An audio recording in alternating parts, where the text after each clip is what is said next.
राम राम जी। स्वागत है आपका हमारे पॉडकास्ट चैनल कास्ट विद भगत में।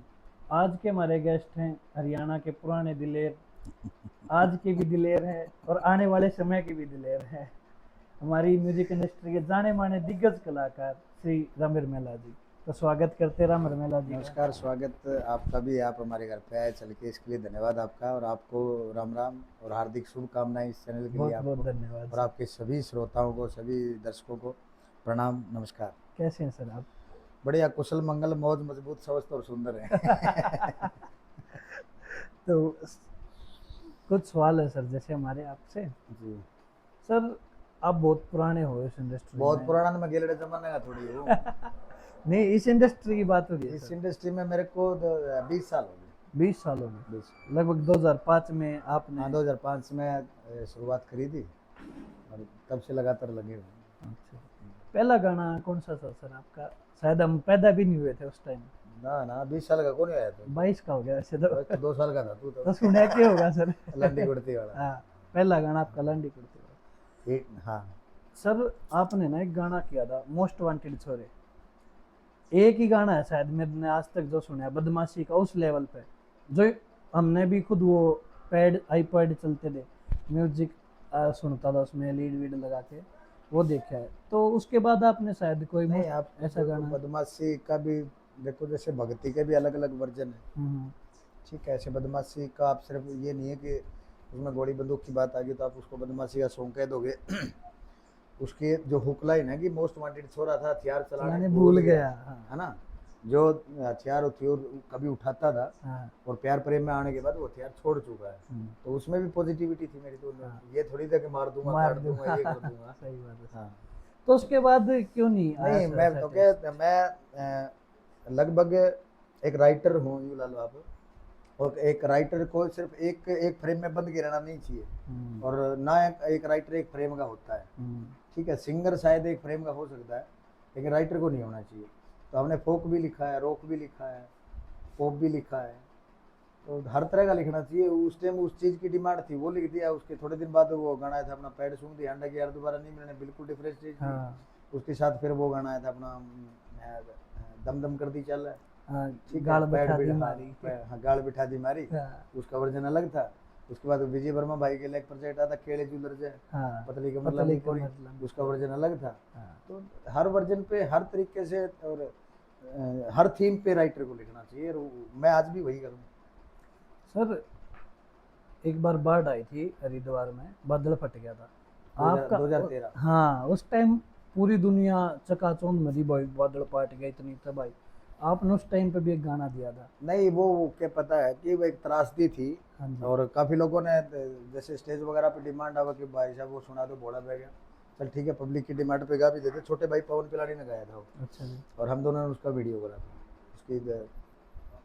लेकिन एक दो जगह जैसे आप जैसे किसी भाई ने कहा कि भाई साहब वो भोला बह गया जैसा दोबारा लिखो, तो मेरा उसका एक ही जवाब होता है कि भगवान क्यों करे कि मैं भोला बह गया दोबारा लिखूं, क्योंकि वो एक त्रासदी के ऊपर लिखा होता है। और सीधा सीधा उसमें भी कंपनी मालिक को भी आपत्ति हुई थी एक बार तो रिलीज करने में। राजू भाई ने भी कहा था, राजू पंजाबी, अभी 22 तारीख को उनकी 2 साल हो जाएंगे भाई को। तो उस टाइम उनका रावसर स्टूडियो था, तो रावसर स्टूडियो का लास्ट गाना था वो। उसके बाद इशार शिफ्ट हो गए थे। तो राजू भाई ने भी कहा तने पंगे लेने मतलब है यार, ये क्या मतलब है? अच्छा। जब है, मैं मेरे भगवान से एक सवाल पूछ रहा हूँ, तो उसने जवाब तो देना ही, आज नहीं तो कल देगा।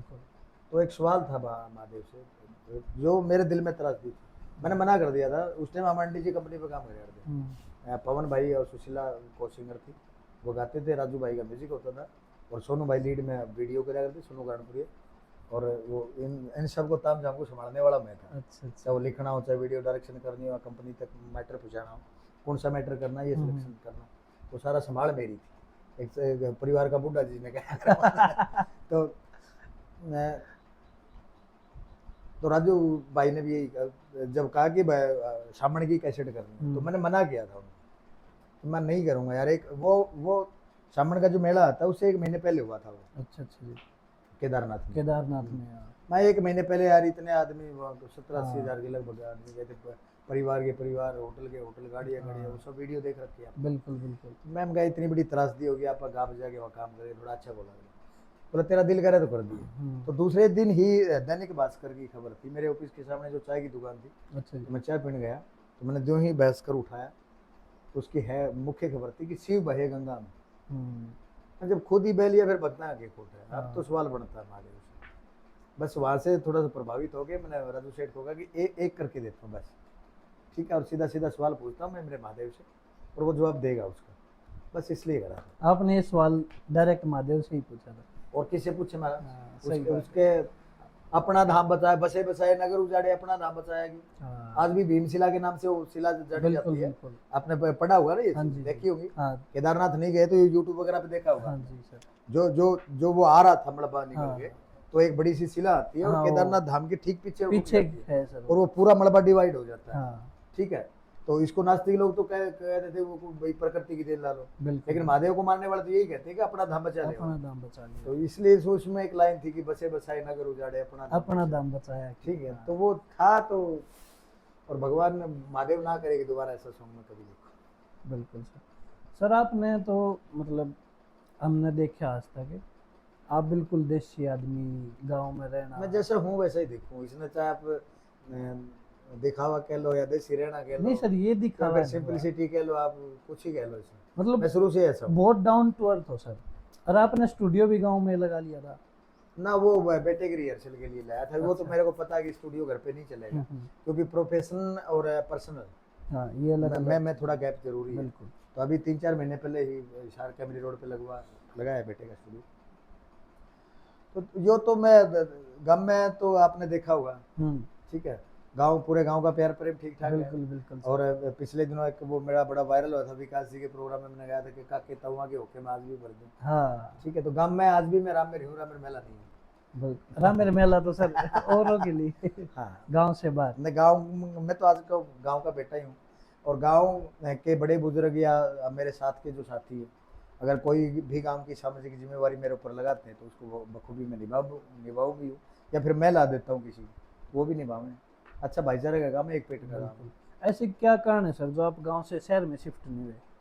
आजकल तो सब कलाकार जो, देखो मैं वैसे अपनी अपनी मेंटलिटी, आज से 20 साल 30 साल 40 साल पहले जिसका थोड़ा बहुत व्यूत हो गया वो शहर में जाया करता, और शहर में जाने का एक मेन कारण था, मैं बताऊँ क्या था, जिसका गांव में ठीक ठाक सा हो गया थोड़ा सा 2 पैसे का जुगाड़, तो वो अपने बच्चों को लेकर शहर में शिफ्ट होता था। वो इसलिए शिफ्ट नहीं होता था कि उसके पास पैसा हो गया या उसने दिखावा करना है। शहर 2-3 चीज जो बच्चों के लिए मूलभूत जरूरी है, एक तो एजुकेशन जरूरी है और एक बिजली पानी जरूरी है, एक अच्छे घर के लिए। ठीक है, तो बिजली पानी की दिक्कत थी और गांव में एजुकेशन की दिक्कत थी। जिसके पास थोड़ा सा 2 पैसे का व्यूत हो गया तो शहर में सबसे पहले इसलिए शिफ्ट होता था कि मैं मेरे बच्चों को अच्छा एजुकेशन दे पाऊँ और बिजली पानी की मेरे को दिक्कत ना रहे। इसलिए आज गांव छोड़ के शहर में जा रहा है, तो मैं तो कहूंगा कि बेशक बुरा मानिए, मूर्खता है। आज मेरा छोटा सा गाँव है, 1150 वोटा का गाँव है, 2-2.5 हज़ार की जनसंख्या है टोटली। आप मान के चलो कि 12-13 प्राइवेट स्कूलों की बसें आती हैं, सरकारी स्कूल अलग से है, हाई स्कूल बड़ा गाड़ पर है, सेकेंडरी स्कूल है लड़कियों का, ठीक है, तो शाम दूर नहीं है। उसके बावजूद 12 प्राइवेट स्कूलों की बसें आती हैं और अलग अलग शहर से, अलग अलग गाँव से आती हैं और अलग अलग लेवल की स्कूलों की बस आती है। आप घर बैठे भी अपने बच्चों को एक अच्छी एजुकेशन है, मैं यहाँ दे पा, गाँव में ही सुविधा मिल जाती है, और ऊपर से खुला वातावरण, खुली हवा, देसी खाना, देसी पना, वो छूट जाएगा आपका, बिल्कुल छूट जाएगा। तो आज जो शहर में जो सुविधा 30 साल पहले वहाँ होती थी, आज वो हर सुविधा आपके हर हरियाणा की तो हर गाँव में मिल जाएगी। शायद राजस्थान का कुछ एरिया है जिसको मैं कहूंगा कि अभी वो सुविधाएं नहीं पूछी है वहाँ पे। जो हरियाणा छोटा स्टेट है, छोटा स्टेट का फायदा ये रहा है कि सरकार ने जो भी प्रोजेक्ट निकाले हैं, कौन सी भी सरकार ने निकाले हैं, तो हम तक वो पहुंचे हैं। बिल्कुल, स्कूल का अनाउंसमेंट करा, तुम्हारा छोटा सा गांव, इसमें 8वीं तक का स्कूल बना हुआ है। तो हर सुविधा लगभग में, जो शहर में जो सुविधाएं हैं आज वो गाँव में लगभग है। थोड़े बहुत चोचलान छोड़ के मॉल वगैरह पे, वो पार्टी, वो बियर बार वगैरह वो नहीं है, फिर वो टेबल पे मजा आता है उसके। सही बात है सर, वो बियर बार से आज भी टेबल भाभी लाल लिखा भी था ना मैंने, उस खेत वाले कमरे में मजा आवे बियर बार। 4 दोस्तों के साथ बैठ के जो आपको आनंद आएगा ना, वो किराए की आप कितनी भी महंगी करोड़ों की जगह पे चले जाओ, आपको वहां नहीं आएगा जो घर की जगह पे बैठ के आपके 4 निजी दोस्त बैठ के आप बात कर लो। बिल्कुल सर, कोई जैसे आपने बताया स्कूल के बारे में, कोई स्कूल लाइफ का कोई ऐसा किस्सा जो आप साझा करना चाहे? अब मेरी ज़िंदगी खुली किताब की तरह रही है, 200-250 इंटरव्यू पड़े हैं और स्टेज पे भी मैं, घर में भी ऐसा ही, स्टूडियो में भी ऐसा हूँ, स्टेज पे भी ऐसा ही हूँ। अब कौन सा किस्सा बताएं आपको? कोई स्कूल का बताओ सर, जब आप छोटे थे। स्कूल में तो आपने क्या, बताया सर मैं पढ़ाई में ठीक ठाक औसतन था। अच्छा जी। ठीक है, मैं फेल कभी हुआ नहीं, फर्स्ट डिवीजन कभी आया नहीं। अच्छा। क्योंकि कलाकार में इतनी तो क्वालिटी हो गई है, हाँ, लगभग बिल्कुल एक आधा सर। कलाकार है। बहुत से कलाकारों के बारे में मैंने सुना कि ये इंजीनियर था, ये था। हाँ हाँ। ठीक है, मैं तो इंजीनियर बन जाता तो शायद कलाकार बनता नहीं। तो ठीक था, पढ़ाई में औसतन था, मास्टर का भी मुंह लगता था। दोस्त 5-6 चाचा ताऊ के थे हम, दो एक चाचा के थे, दो एक चाचा के थे, एक मैं था और एक मेरे मामा जी का लड़का। हम 6 स्कूल में जाते थे। हमारा तब तक प्राइमरी स्कूल था गाँव गाँव गांड में। में, तो कला हमारा 1.5-2 किलोमीटर पर लगता है। वहाँ था अपना हाई स्कूल। तो हम 6 के 6 इकट्ठे जाते थे, इकट्ठे आते थे। और एक आप कहते हो ना वो प्यार प्रेम वाली बात, हाँ हाँ। अगर 6 में से एक लेट हो गया तो बाकी के 5 दरवाजे पे खड़े हल्ला मारते थे, आजा भाई लेट हो रहे हैं, आजा भाई लेट।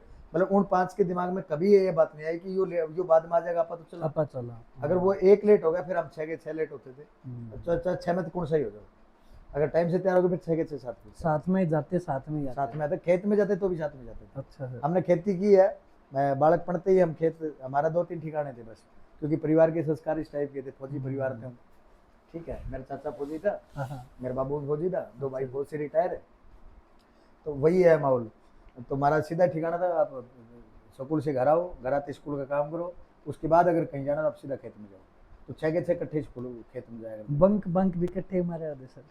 बंक बोले तो मतलब घर तक चले गए, स्कूल में नहीं पहुंचे ना, वो चांस नहीं था। वो उस टाइम पे होता नहीं था सर? नहीं था, होता था, बहुत से बच्चे मारते थे मेरे, जो आज भी क्लासमेट है वो। अच्छा। अभी वो मिल भी जाए। एक दो तो ऐसे थे कि मास्टर के सिवाय हाजिरी लगाने के बाद बाकी के मास्टरों को ये नहीं पता था कि ये बच्चा स्कूल में भी है। अच्छा। वो बहुत बंक मारते थे, आप जिसको बंक कहते हो, स्कूल से भागना। बिल्कुल। हाँ, झोले उठा के हम ले आया करते। लेकिन हमारा चांस नहीं था, हमारा चांस इसलिए नहीं था, 6 के 6 जाना, 6 के 6 आना। एक ने बंक मार दिया तो फिर वही बात, पांचवा न मारना पड़ता, फिर तो या तो 5 मारो और 5 नहीं मारो, एक ने बंक मार दिया तो फिर घर आती है, पिटाई होनी है। बिल्कुल। तो बंक का तो कभी चांस ही कौन था। सही है सर। जैसे आप लिखते हो इतना अच्छा, क्या इंस्पिरेशन है सर जो आपकी लिखते टाइम आप इतनी बढ़िया चीजें लिख देते हो? नहीं देखो, मैं राम किस भाई ने एक बात कही थी, बहुत अच्छी बात थी, कि रामर भाई हम लिखते नहीं, हमसे कोई लिखवाता है। और इस बात से मैं एग्री भी था उसकी एक वजह है। गाना लिखना तो देखो, आप गद्य लिखो, आप काव्य लिखो, आप शायरी लिखो, आप कविता लिखो, आप गज़ल लिखो, आप गाना लिखो, लिखना तो अलग अलग प्रारूप है।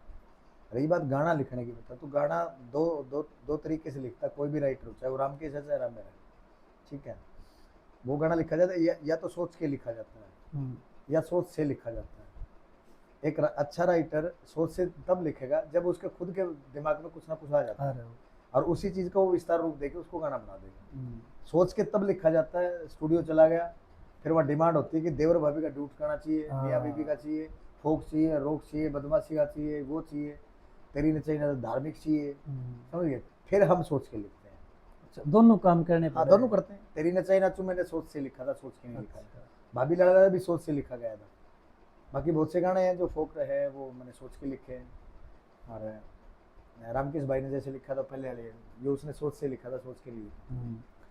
सब जो है नए नए कलाकार लग रहे हैं लाइन में, बहुत मतलब पहला कुछ नहीं थी अपनी इंडस्ट्री, हरियाणा की जो म्यूजिक इंडस्ट्री है। आपने या लेके गए 303 लाख, आपने एक इंटरव्यू में कही है कि भाई हम 303 लाख। मैं अकेला नहीं था उसमें, बहुत बड़ा हाथ है, हमारे सीनियर हैं, बड़े भाई है, करमीर फौजी साहब हैं, उनका बहुत बड़ा हाथ रहा है। सुभाष फौजी भाई का बहुत बड़ा हाथ रहा है। तो उनके सुभाष फौजी की प्रहलाद फागना की जोड़ी आज भी बड़ी फेमस है, प्रहलाद भाई का। सुरेश पुनिया ने भी अच्छा मैटर दिया बीच में। हाँ, ये बात अलग है कि सुरेश पुनिया दे पार्टी देने के बाद थोड़ा सा साइड में हो गया। फौजी साहब उस टाइम इतने बड़े सुपरस्टार थे, करमबीर साहब तो उसने तो प्रोग्रामों से फुर्सत नहीं होती थी, बस कभी कभी आया, रिकॉर्डिंग करी और उसके बाद कंटिन्यू प्रोग्राम चला करते। तो मैं फ्री माइंड फुल टाइम पूरे था। सुभाष फौजी जी ऑन ड्यूटी थे, तो छुट्टी आए तब रिकॉर्डिंग करनी और कुछ टाइम उसको परिवार को भी देना होता था, तो उसके पास टाइम की थोड़ी सी दिक्कत थी। मैं फुल टाइम यही टिका रहा। अच्छा। और इसलिए सिंगर बदलते रहे, कंपनियां बदलती रही, साथी बदलते रहे, सोच बदलती रही, बस 2005 से 25 तक पहुंच गए। लेकिन आप नहीं बदले सर। आप वैसे ही हो आज भी।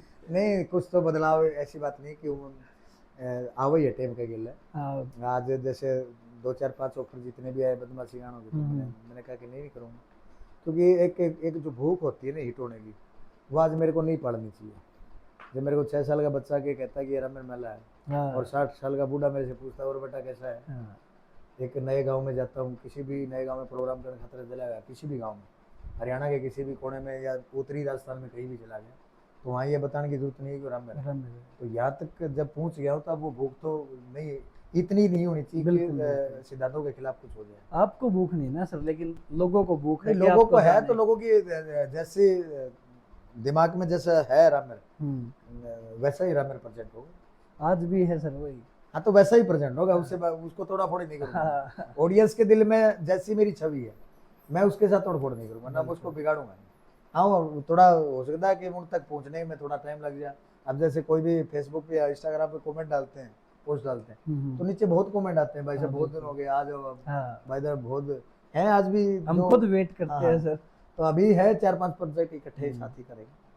तो सर जैसे स्टेज प्रोग्राम भी आप करते हो, कोई स्टेज प्रोग्राम की ऐसी रोचक बात जो आप हमारे को साझा करो हमारे साथ। अब स्टेज की क्या रोचक बात बताओ, ठीक है जहाँ गए हैं अच्छा प्यार प्रेम भी ठीक मिला, लोगों का मान सम्मान ठीक मिला है, और बहुत से बड़े बड़े स्टेज ऐसे रहे हैं जहाँ मैं ना राइटर था, ना मैं सिंगर था, ना मैं परफॉर्मर था, मैं सिर्फ एक स्टेज सेक्रेटरी था।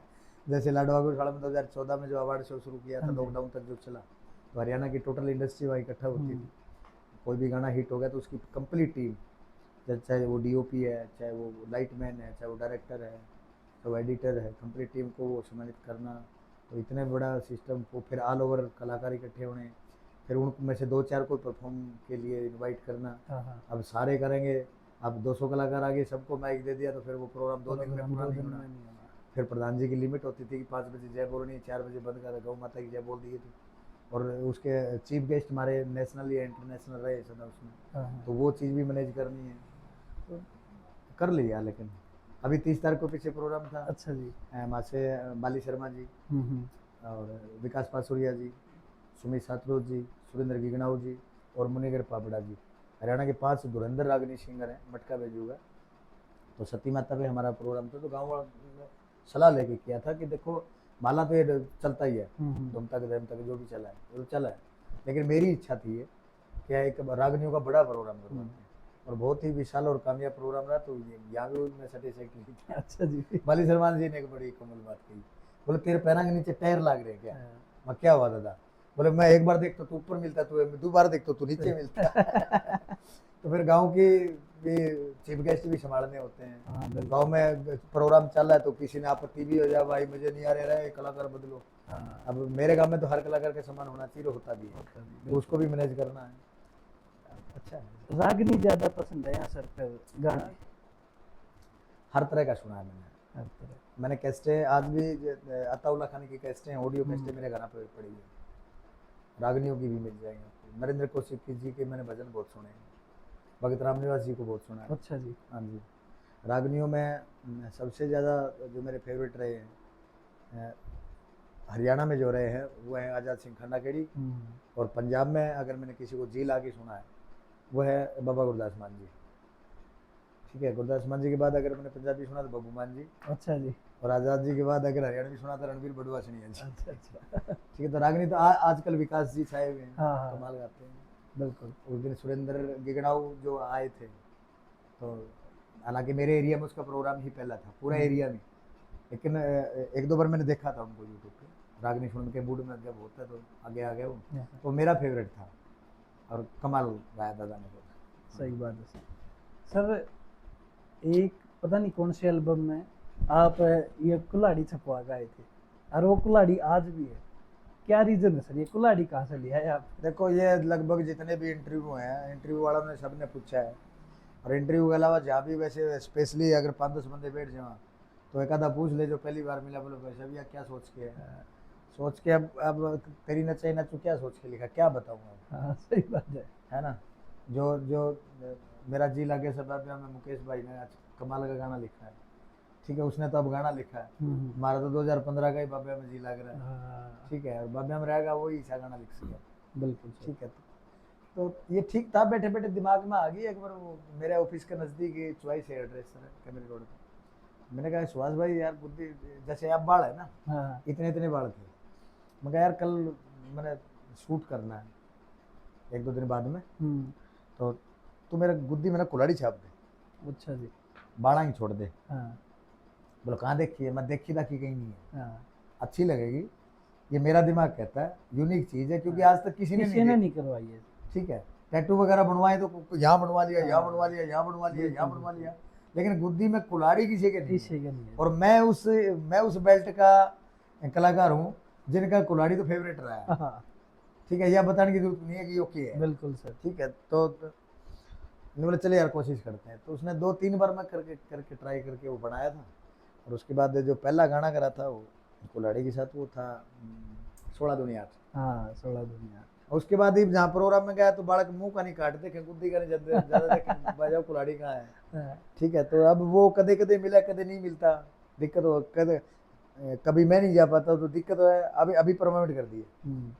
मेरा सवाल तो ये था सर कि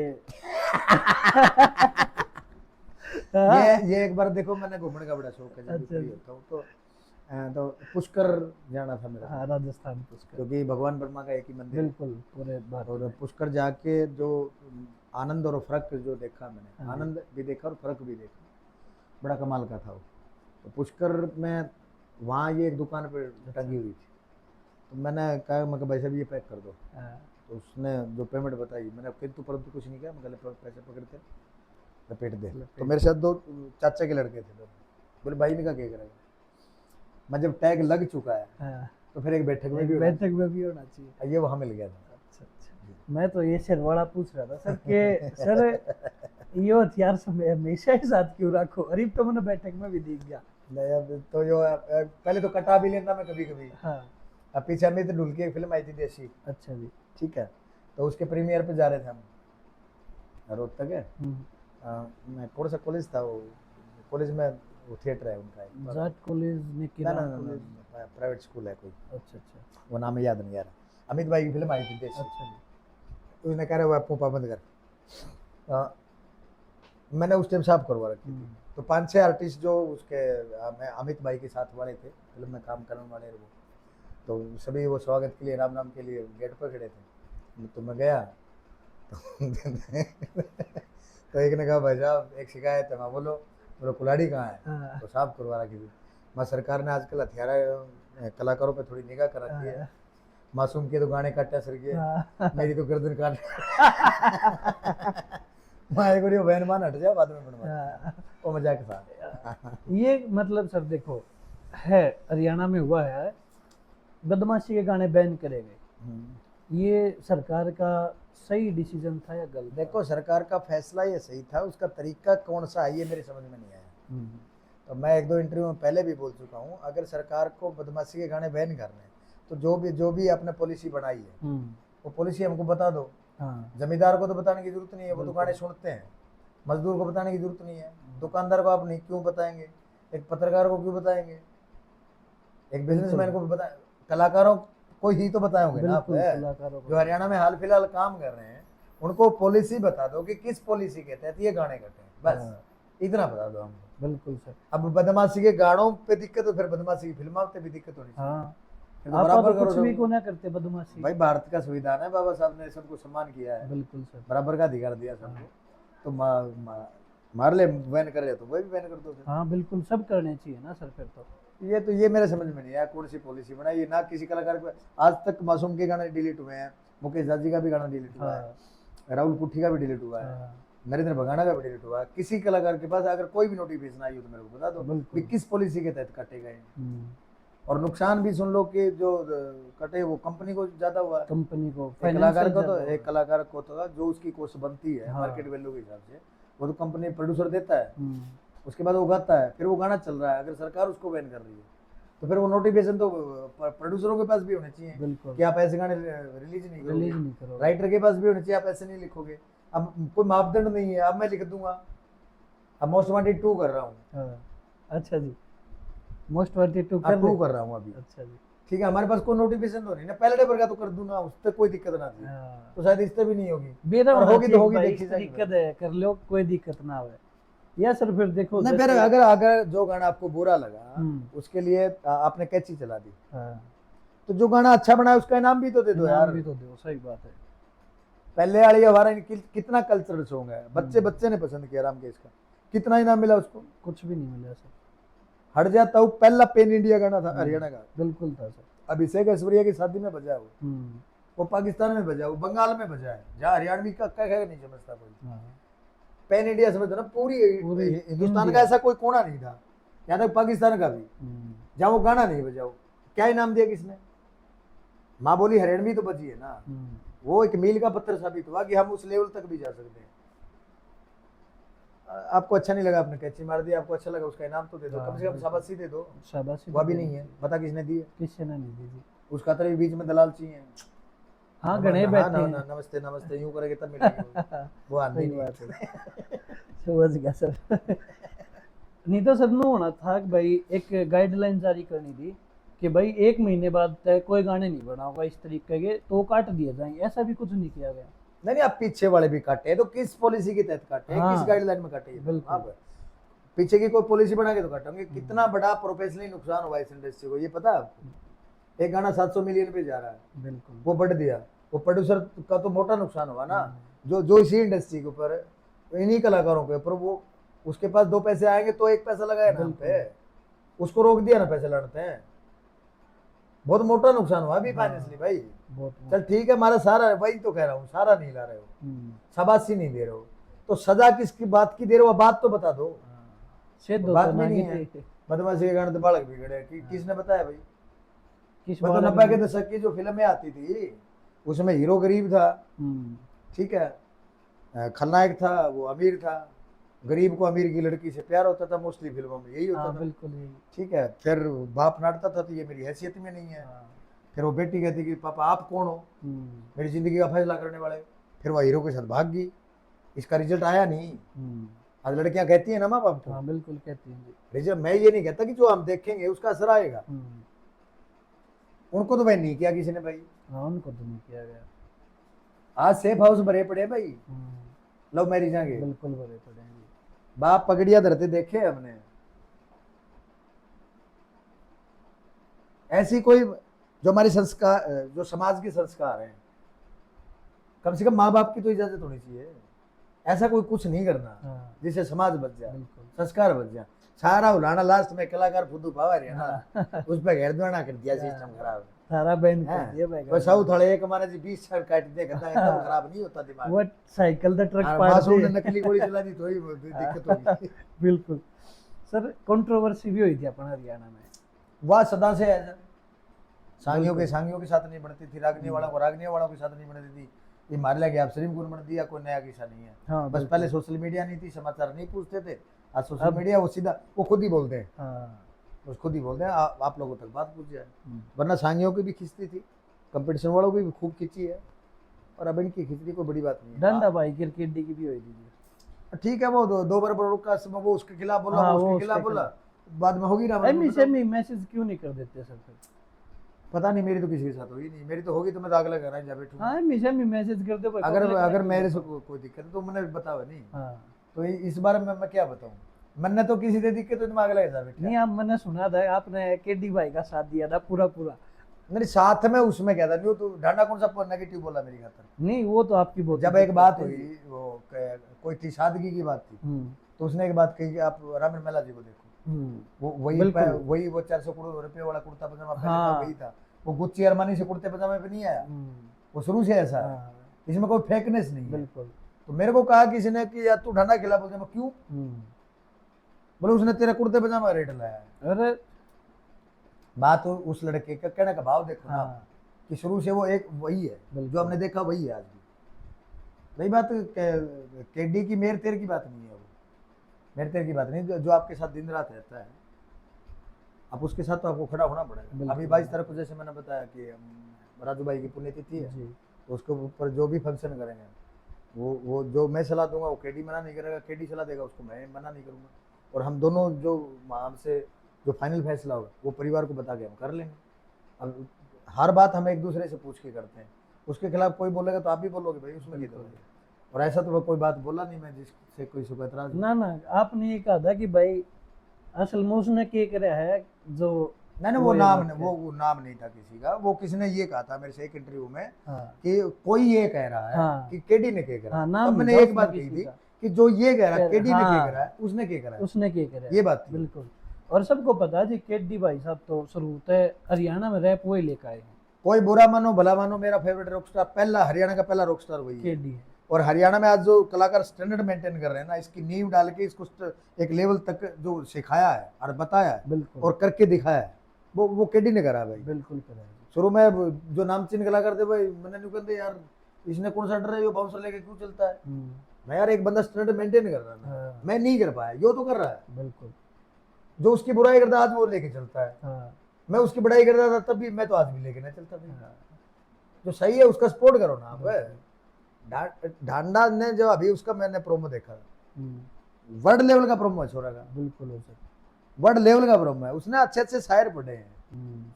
ये कंट्रोवर्सी तो पता नहीं, कोई बात नहीं, साथ की उम्र के बालक एक दूसरे विचार नहीं मिलते होंगे, या हाँ, बात ये अलग है। बिल्कुल। डांडे का जो अपना स्टैंड है वो अलग है, केडी का अपना, मेरा अलग है। मेरे बाद में बतेरे हिट हो लिए, मेरे टाइप के गाने भी लिख लिए, मेरी तर्जा उठा उठा के भी गाई लोगों ने, लेकिन कोई रामन मेला थोड़ी बन गया। अपना को केडी बन सकता है, भविष्य में कोई डंडा नहीं बन पाएगा, ये भी कर लो। बिल्कुल सच्ची बात है सर। दो बेटे हैं सर, है ना, ऋतिक और कार्तिक। ऋतिक भाई को इस लाइन में लेके आने के कोई खास रीजन है कि भाई खुद की रुचि उसकी, खुद की रुचि है? अब छोटे वाले को मैंने नहीं कहा तू अखाड़े में उतर जाए, मैं तो कभी उतरा नहीं। छोटा कबड्डी कुश्ती करता है, 2 बार नेशनल खेल चुका है। अब वो कहता है कि मैं अब 5-7 महीने से उसने वो अखाड़ा छोड़ दिया है। तो मैंने पूछा कारण बोले मैं आर्मी की तैयारी करनी है। बच्चे की इच्छा है तो तैयारी कर, यूनिट की तरफ से खेलेगा, सिलेक्शन होता है, बिल्कुल नहीं होता है तो फिर वही खड़ा तैयार है। उसकी खुद की रुचि थी। तो ऋतिक भाई की भी खुद की रुचि, बहुत कमाल का लिखता है वो। अच्छा जी, बहुत कमाल लिखता है, कमाल गाता है। कोई आया है क्या उनका प्रोजेक्ट? अभी एक गाना उसका शूट करा है, और उसके 2-3 गाने हमने रिकॉर्ड करे हैं, और 2-3 उसने किसी को दिए है, वो दे भी देता किसी को, है ना, कंपनी में सेल कर देता। साथ वाले कलाकार हो गया कोई अच्छा ट्यूनिंग मिल गई, ऋतिक मेरे को ये दे दे, तो उसके 8-7 गानों की रिकॉर्डिंग हो चुकी है। एक गाना का मैं शूट कर चुका हूँ उसका, और 2-3 गाने मैंने और उसके शूट करने, तभी लॉन्च करने वाले हैं उसको। अच्छा, मोस्ट वांटेड 2 कब आ रहा है सर? या हुम्मस खत्म हो मैं शूट कर दूंगा।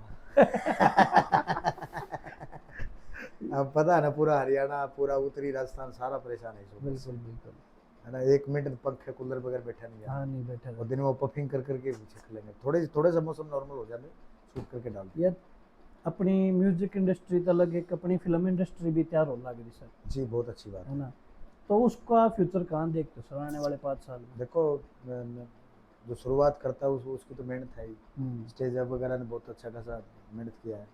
अब चौपाल भी आ गई है, ठीक है, बहुत से OTT प्लेटफॉर्म है, आप इनको कह सकते हैं, और हैं जिन पे पारिवारिक नाटक चलते हैं, ज़्यादा पारिवारिक स्टोरी मानते हैं, लव स्टोरी चाहिए जिसमें खर्चा वगैरह कम होता है, ठीक है।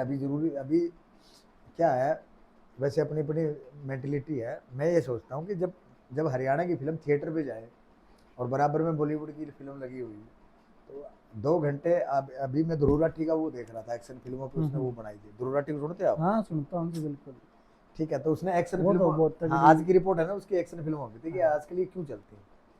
आदमी 2 घंटे थिएटर में जाता है, फुल्ली एंटरटेनमेंट के लिए जाता है, और रोने के लिए नहीं जाता वो, सीधी सी बात है। तो अभी है बहुत सी फिल्म इंडस्ट्री में तो बहुत टाइम लगेगा, बहुत टाइम लगेगा। हाँ, OTT प्लेटफॉर्म से फायदा ये हुआ है, बहुत से आर्टिस्ट, बहुत से कलाकार, बहुत से एक्टर जिनको आप कहते हो, उनके पास उनको प्लेटफॉर्म अच्छा मिलेगा, उनको काम भी ठीक मिल रहा है, और वो मतलब इस चीज़ का प्रोफेशन भी उनका ठीक हो रहा है, ये अच्छी बात है। स्टेज ऐप पे भी वेब सीरीज चल लगी है सर, हाँ, चौपाल पे भी चल रही है। हाँ। और अभी तो 1-2 और नई लॉन्च होने वाली है, जो नेशनल और इंटरनेशनल कंपनी है, उनकी भी हरियाणवी वर्जन आने वाला है अलग से OTT platform. Sir Coke studio है एक, है ना, बहुत बड़ा स्टूडियो मानते हैं जिसको। पहले दिलजीत दोसांझ के पास था पंजाब में, और फिर डायरेक्ट सलमान खान के। ये आपकी ही बात है शायद कि भाई दिलजीत के कोक पास स्टूडियो नहीं हो, कोक स्टूडियो नहीं है। तो मैंने जो बोला ना वो कुछ अलग था। कोक स्टूडियो तो कोक स्टूडियो है, हाँ, है ना, मैं कोका कोला की बात, मैं ब्रांड एम्बेसडर की अच्छा अच्छा, ब्रांड की बात ब्रांड कर रहे एम्बेसडर थे। और जब मैं पहले दिन से एक ही बात कहूँ, जब तक इंडस्ट्री में ब्रांड एम्बेसडर आर्टिस्ट बनना स्टार्ट नहीं होगी तब तक मैं नहीं कहूँगा कि इंडस्ट्री पूरी होगी या इंडस्ट्री एक लेवल पे आ गई है। यहाँ तक आर्टिस्ट अपने दम पे लेके आए। 300 रुपये मैंने पता है क्यों बोला था। पहली बार कैस्टें आती थी 8 गानों की, ठीक है, कैस्टें आपको याद नहीं, सीडी तो याद होगी ना। सीडी में 8 गाने रिकॉर्ड होते थे, डीवीडी में बचा हुआ मैटर फंसा देते थे कंपनी वाले, मेन 8 ही होते थे। 8 गानों का मेरे को 2,500 रुपये मिला था लिखने का। अच्छा जी। 8 गाना 2,500, एक गाना का कितना हुआ? 300 रुपये। 300 रुपये हुए। जो 100 रुपये बचा वो दिल्ली आने जाने का हो गया मेरा। 300 रुपये गाना इसलिए बोला था मैं। इंडस्ट्री यहाँ तक आई, वो कलाकारों की मेहनत पे आई, जुनून पे आई। राजू भाई में जो जुनून था, जैसे अमित सैनी अभी पीछे खड़ा हुआ, उसकी वीडियो वगैरह भी देखा, जमा गरीबी तो उठ गया भाई, देखा होगा आपने। वो बोल देता है, मैं बोलता नहीं। वो अपनी मेहनत के दम पे वहां तक लेके गया, अपने आप का जो उसने रेट स्टेबल करा है, भाई इतने में प्रोग्राम करूंगा, इतने में गाने गाऊंगा, वहां तक वो खुद लेके गया, किसी स्पोर्ट पे थोड़ी ना खड़ा हुआ। और अमित ने खुद को खड़ा कर लिया, गुलजार ने खुद को खड़ा करा, केडी भाई अपने दम पे खड़े हो गए, हम अपने दम पे खड़े हो गए, सुभाष भाई अपने दम पे सपोर्ट कर पाए, करमवीर भाई ने अपना करा, सबने अपना अपना मतलब दमखम लगाया। तो तब जाके यहाँ तक इंडस्ट्री पहुंची है। और जब ऑल ओवर सबसे ज़्यादा वेव का जब टेम आया इंटरनेट का, सबसे ज़्यादा वेव अगर किसी प्रादेशिक बोली के खींचते हैं तो आज हरियाणवी बोली के खींचते हैं। इसलिए बड़ी बड़ी कंपनियों का मुंह इसकी तरफ हुआ है। वो बलाने से पहले नहीं आई, वरना उन्हीं कंपनियों के दरवाजे पे खड़े होते थे हम, भाई 2 गाने रिकॉर्ड करवा लो, हरियाणवी लिखते हो, बोलो जाओ घर पे। आज वही उनका ही मुंह घूम गया भाई। सब कलाकार परिवार की मेहनत है। बिल्कुल सर। कंपनियां सपोर्ट नहीं करती थी सर पहले 1%। कंपनियां पहले भी उतना सपोर्ट करती थी जितना आज करती हैं। पहले कैस्टों के टाइम क्या होता था कि वो सिर्फ एक मैन सिंगर को पकड़ के रखते थे, उसके ऊपर पैसा लाते थे, ठीक है, उसके ऑडियो पर वीडियो पर कैश वगैरह में कुछ नहीं होता, उस पर खर्चा लगा देते थे, ठीक है। पहले भी यही था, आज भी यही है। एक चैनल जो ठीक ठाक खड़ा है, बढ़िया लेवल पे खड़ा है, आज भी वो एक आर्टिस्ट को पकड़ के रखता है, उसके ऊपर पैसा लाएगा, दूसरा जाएगा तो उसके साथ मोल भाव करेगा। प्रोफेशनल है, उनका काम है। मैंने मेरी भैंस बेच नहीं, अगले 90,000 की लागेगी तब खरीदेगा नहीं। मेरे कहना तो थोड़ी है ना। सही बात है, अपनी ने कौन कम की बताओगा। लेकिन आज आर्टिस्ट भरोसे नहीं किसी के, वो अपना चैनल खड़ा कर लेगा। जब 15, 20, 50 कलाकारों ने मिल के इंडस्ट्री खड़ी कर सकते हैं तो 5-7 बच्चे मिलके एक चैनल तो खड़ा कर ही सकते हैं ना। सही बात है। आज हाथ जोड़ने की जरूरत नहीं है। आज एक राइटर, एक सिंगर, एक स्टूडियो वाला, एक डीओपी, एक डायरेक्टर, 5 बंदे चाहिए। बिल्कुल, 5 बंदे मिलके अपना एक चैनल बना लो। सिंगर गा लेगा, राइटर लिख देगा, स्टूडियो वाला म्यूजिक तैयार कर देगा, डीओपी कैमरा संभाल लेगा, डायरेक्टर आपकी डायरेक्शन संभाल लेगा, गाना हो गया ना आपका।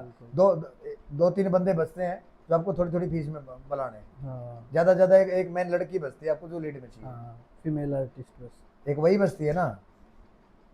5 बंदे आज एक चैनल चला सकते हैं कि नहीं चला? बिल्कुल चला सकते हैं। फिर आज जोड़ने की क्या जरूरत है? 5-5 की टीम खड़ी कर लो, हो गया तो ठीक है। एक बार मैं अपना ऋतिक का चैनल खड़ा करके देता हूँ। अच्छा। फिर मैं यही काम करने वाला हूँ। अच्छा। अब तो समाज सेवा का आप तो वैसे भी समाज सेवी हो सर। नहीं, एक बार ऋतिक का चैनल खड़ा कर दूं मैं। अच्छा। बेटे का चैनल खड़ा कर दूं, जिस टाइम वो एमटोन जिस दिन रेवेन्यू पे स्टार्ट हो गया, बेटा कह देगा मैं खुश हूँ इस चैनल से, आगे मैं संभाल दूंगा। उस टाइम 5-5 बंदों की मैं बढ़वा दूंगा टीम में, क्या दिक्कत है? 5 बंदा ने बिठा के समझाओ, हाथ जोड़ते अच्छा है, हाथ खोल के काम कर लो, आप अपने चैनल पे कर लो। तो ये राय है सर आपकी? नहीं, पूरी इंडस्ट्री के बच्चों को मेरी राय है, जो कंपनी कलाकार आपके साथ मोल भाव करता, 5 बंदों की टीम खड़ी करो, अपना परिवार खड़ा बनाओ और अपना चैनल खड़ा कर लो। और जैसी सपोर्ट की जरूरत होगी, जैसा मैं कर सकता हूँ उसके लिए मैं तैयार। बहुत बढ़िया सर। बहुत बहुत धन्यवाद सर आपका, इतनी बड़ी बात कह रहे हैं। आंटी जी ने बैठाया, पानी भी पिलाया, चाय भी पिलाई, ओके के लिए भी आंटी जी ने पूछा कि बेटा ओका भी पीते हो? मैं खाना आंटी हम तो नहीं पीते। आप आए तो वो यार मेरा आरती पिला के बढ़ दी थी। हाँ बिल्कुल, आपका सिस्टम है। मैं थोड़ा कैजुअलिटी हो गई थी वहाँ। अच्छा। तो वही है, तो मिल माल के उठा लो अपना यार। अब तो बहुत आसान हो रहा है, बहुत आसान। आज झोला उठा के राइटर को दर घूमने की जरूरत नहीं। बिल्कुल, बैठे बैठे नेट पे नंबर निकालो, 2 राइटरों से, 2 सिंगर से, 2 स्टूडियो वाले से बात करो, भाई गाना लिखता हूँ। जिस दिन गाना चल गया उस दिन रॉयल्टी स्टार्ट हो जाएगी। आज तो वैसे भरोसे भी नहीं है। आज तो स्टूडियो वाले की राइटर की अच्छी खासी IPR आ रही है। बिल्कुल, सही बात है सर। सर आपने इस लाइन तलक किस चीज़ में इंटरेस्ट है? म्यूजिक तलक इंटरेस्ट मतलब? घूमना। अच्छा, घूमना। घूमने में भी हिस्टोरिकल प्लेस ज़्यादा पसंद है मेरे को, जैसे कि? पुराने किले वगैरह। अच्छा अच्छा, तो फिर आपका तो राजस्थान का टूर रहता है? राजस्थान के बस एक दो जगह रह रही है, बाकी हर लगभग जाए हैं। पूरा राजस्थान कवर कर? हाँ, एक दो जगह रह रही है। पहाड़ पुड़ा में जाना पसंद को नहीं है सर? पहाड़ में भी गए, बहुत बार गए। अच्छा। दोस्तों को पसंद है, हाँ, तो उनके साथ मतलब उनके साथ मजा आता है। कोई गांव के? पता है क्या, मैं तो देखो घूमना आपका दो तरीके से है। मैं हिमाचल गया। हाँ जी। तुम हिमाचल के गांव देखे मैंने हिमाचल में गरीब का चूल्हा देखा है, हिमाचल का लोकल आदमी कैसे लाइफ जीता है, मैं उसके साथ जिया हूँ।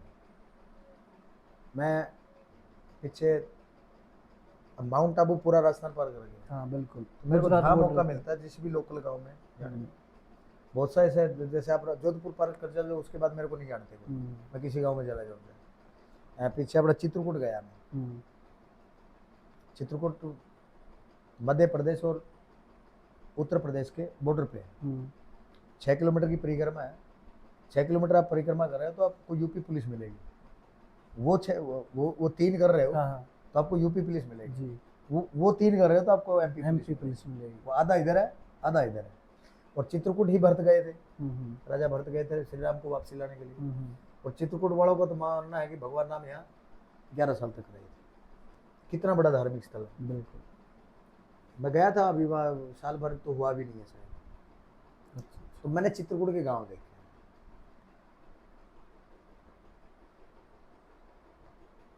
मैं अयोध्या गया तो मैंने अयोध्या के गांव देखे। अब आगे ना पूछोगे तो बेटर है। अच्छा जी। एक हमने गरीबी का, हम हरियाणा वाला ने गरीबी का नाम सुना है। मैंने वहां देखी है जा, साड़ी बांध रही है एक औरत, साड़ी के नीचे ब्लाउज होता है, बिना ब्लाउज के ऐसे थी।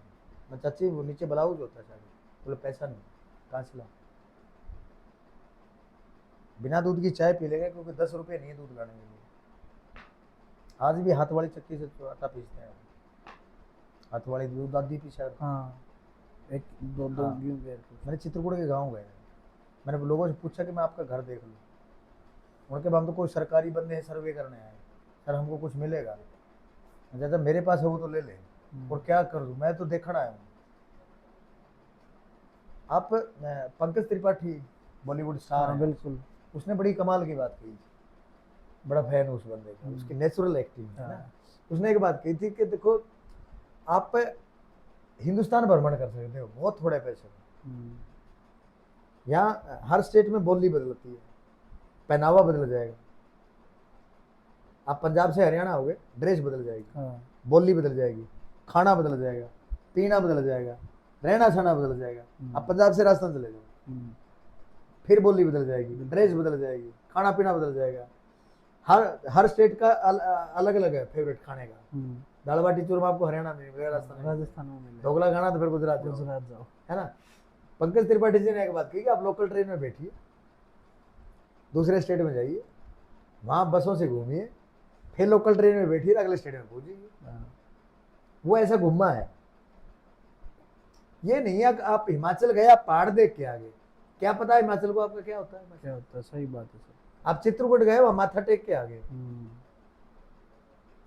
चित्रकूट है कि वो तो देख लो ना आप एक मिनट। मेरा एक मित्र है सुरेश, उसकी शादी में भी हम गए हिमाचल प्रदेश, धर्मशाला डिस्ट्रिक्ट। अच्छा जी।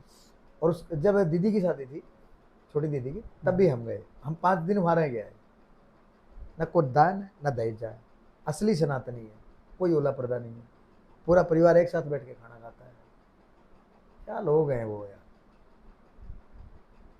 तब पता लगा ना ओरिजिनल हिमाचल कहाँ है। बिल्कुल।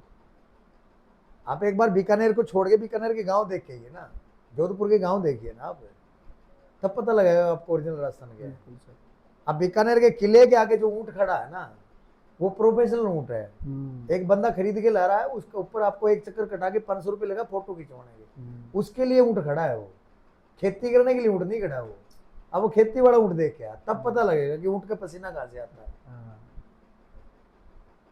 बस इसने शौक ला लो और चाहे सीरियस ला लो। आप बिल्कुल मतलब गहराई में घुस जाओ सर हर चीज ना रियल है ये बात। हाँ ये बात तो रियल, आप आप देखो गहराई मैं से तो जानो। यहाँ पे हिंदुस्तान में 6 ऋतुएं आती हैं। किस देश में आती है पता? किसी भी देश में नहीं किसी में नहीं आती सर 6 ऋतु तो। आती। एक ही वक्त में या 0 डिग्री से नीचे बर्फ पड़ रही है, उसी वक्त में इसी देश में तापमान 48 डिग्री है। बिल्कुल है सर। तो अब बाहर विदेश घूमने की जरूरत है आपने? पहाड़ भी है, रेगिस्तान भी है, समुद्र भी है, झील भी है, नदियां भी हैं, क्या नहीं है यहाँ पे। उसी टाइम में -डिग्री पे बर्फ गिर रही है और उसी टाइम में 18 डिग्री पे गर्मी पड़ रही है। पांडवों ने जो 5 गांव मांगे थे ना, वो 5 गांव दिल्ली के हर बार के थे। वो 6 ऋतुएं होती हैं, वो इसी बेल्ट में होती हैं। अच्छा। जम्मू कश्मीर का तो 2 ही ऋतुएं हैं, मोस्टली तो एक ही है। बर्फ जब बर्फ पड़ेगी जम्मू में बंद हो जाएगी, इतनी बात है। राजस्थान के तो वही है ना 2, गुजरात के वही है। जो 6 ऋतु है ना, एक बार चुमासा होगा, एक बार फिर गर्मी होगी, फिर सर्दी आएगी, फिर बसंत आएगी, फिर वो आएगी। ये वही है जो पांडवों ने 5 मांगे थे, दिल्ली के हर बार का एरिया जो एरिया। और वो उसने 5 ये कांड पर के काम थोड़ी मांगे थे। एडेड काम मांगे तो दुर्योधन दे ना दे यार। उन्होंने दिल्ली के बाहर का सारा एरिया मांग लिया था उन्होंने 5 काम। अच्छा, वो अलग अलग नामों से आज फेमस भी, मेरा भी दिमाग में याद नहीं। तो आप गहराई से घूमना पसंद करते हैं? हाँ देखो, हिमाचल जाओ तो फिर आप हिमाचल के उसका आपको फायदा भी है। असली मजा भी जब है, असली भारत देखना तो आपको गांव देखना पड़ेगा। चौधरी चरण सिंह ने भी यही कहा। चौधरी चरण सिंह जब प्रधानमंत्री बने, मेरे को किसी ने बताया था ऐसा कि पहले जो हमारा बजट पास होता था शहर पे ज्यादा लगता था तो गांव पे कम आता था, इसलिए असुविधा नहीं थी। फिर परसेंटेज के हिसाब से बांटा गया। मोरारजी देसाई वित्त मंत्री थे, उन्होंने परसेंटेज के हिसाब से यहाँ गांव में बजट ज्यादा किया और शहर को परसेंटेज पब्लिक के हिसाब से दिया। अचानक गाँव डेवलप हो गया। आपको अगर आपको ओरिजिनल हिंदुस्तान देखना है तो आपको गाँव देखना। एक बात पता है सर, पूरे देश में हरियाणा पहला स्टेट है जहां हर गांव में बिजली पहुंची है। एक ही स्टेट है सर पूरे देश में जिसके 6000 कुछ गांव हैं, उस हर गांव में। हरियाणा तो सर हर मामले में फर्स्ट है। हाँ, हर मामले में आगे। बिल्कुल। आप जितने ट्रैक्टर बनते हैं सबसे ज्यादा यही बनते हैं। मोटरसाइकिल बनते हैं सबसे ज्यादा यही बनते हैं। मेडल आते हैं हरियाणा के आते हैं, सबसे ज्यादा यही आते हैं। एक बात बताऊँ आपने, अगर उत्तर प्रदेश अलग देश होता तो जनसंख्या के मामले में उसका 5वां नंबर था। हाँ बिल्कुल, 25 करोड़ की जनसंख्या, 25 करोड़ की जनसंख्या के मामले में 5वें नंबर पे आता है। अगर हरियाणा अलग देश होता तो हम मेडल के मामले में 8वें नंबर पे बैठे। बिल्कुल, जनसंख्या हमारी 2.5 करोड़ भी ना है। और ये नहीं है सिर्फ मुक्के मारने जानते हैं, पछाड़ना जानते हैं। हर फील्ड में, हर गेम, गोली चलानी भी जाना और तीर मारने, हर गेम में भाला फेंकना भी जानते हैं। बिल्कुल, और भाला फेंक के गोल्ड मेडल के बाद गाल करनी भी जानते हैं। सही बात। गोल्ड मेडल पे निशाना लगा के मुंह से गाल सिर्फ यही बता निकाल। बिल्कुल, बोली अक्खड़ है लेकिन दिल के साथ, दिल के साथ। दिल्ली जावा अपने बरगन तो नो मान जा जीतते हैं हम, जिंदगी जीतते हैं। नवाजुद्दीन सिद्दीकी का इंटरव्यू था, उन्होंने यार हरियाणा के लोग जिंदगी जीतते हैं। वो बड़ा सा औकात देता है और क्या हाल है। अब जिंदगी जी है, काटी नहीं है। और यहाँ का आदमी काट भी नहीं सकता। रणक्षेत्र रहा है ना, अब कुरुक्षेत्र की लड़ाई यही थी। बिल्कुल यही थी। ठीक है, पूरा सिस्टम उड़ गया, कहीं और लड़ सकते थे। पानीपत, हाँ पानीपत, 3 लड़ाई यही थी। मराठे महाराष्ट्र से उठ के आए, अब्दाली अफगान से उठ के लड़ाई जगह मार ली पाई पानीपत। बरा में रोक लेना राजस्थान में उड़ा जो भी, उनका भी लोहा पड़ा, उनका भी पड़ा है। रण क्षेत्र है ये। बिल्कुल, लड़ाई करने नहीं मिलेगी तो साला देख के मजा ले लेंगे। वकावत भी है ना सर, बना स्वाद लिए नहीं रहा जागा भाई। केडी भाई ने तो बहुत पहले एक बात बोली थी, बॉम्बे में हरियाणा बजाया नहीं तो जूत बजा के छोड़ा। बिल्कुल सर, और सबने अपने अपने तरीके से बजाई। बिल्कुल सर।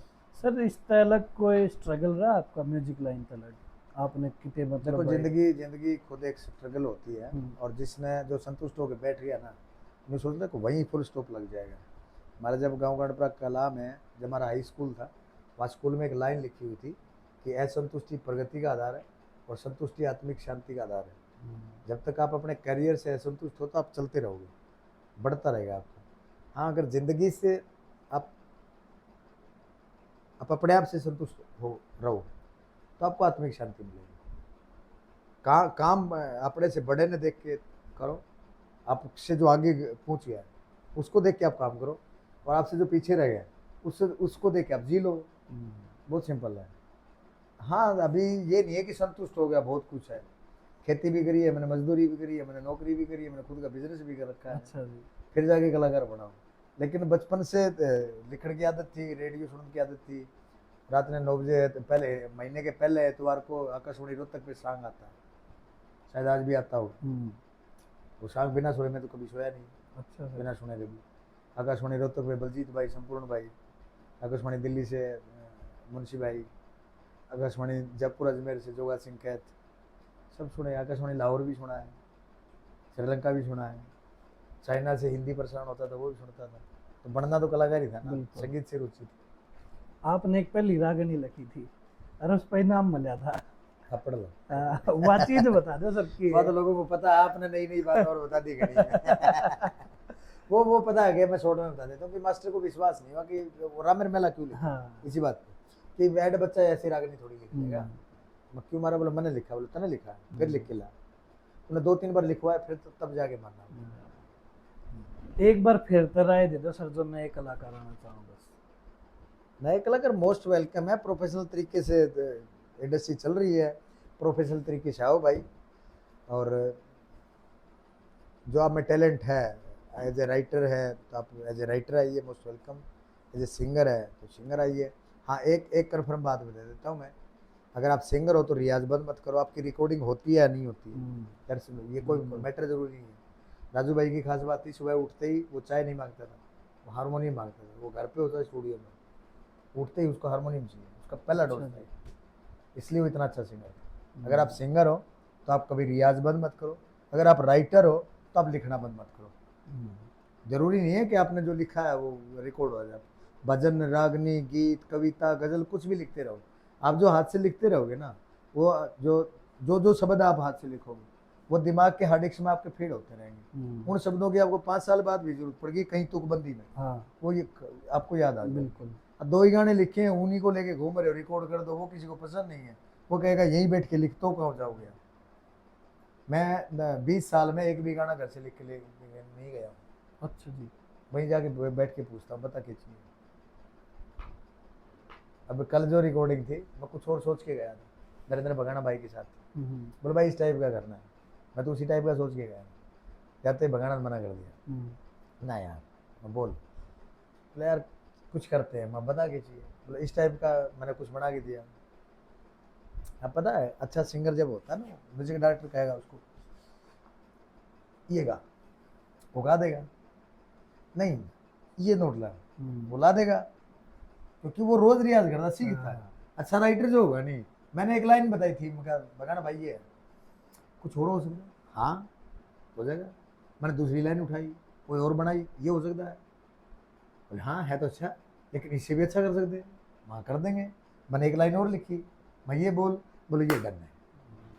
अगर एक ही गाना लिख के ले जाता तो वो गाना जो कल रिकॉर्ड होता होगा ना, वो होता नहीं। आप सुनोगे तो आप यूं कहोगे क्या कमाल, हम तो जी वेट मार वो पता, वो विचार कुछ भगाना ने बताया, कुछ मैंने बताया, फिर उसने बताया, फिर मैंने बताया, फिर दोनों के विचार जहाँ मिले वहाँ हमने रिकॉर्ड कर लिया उसको।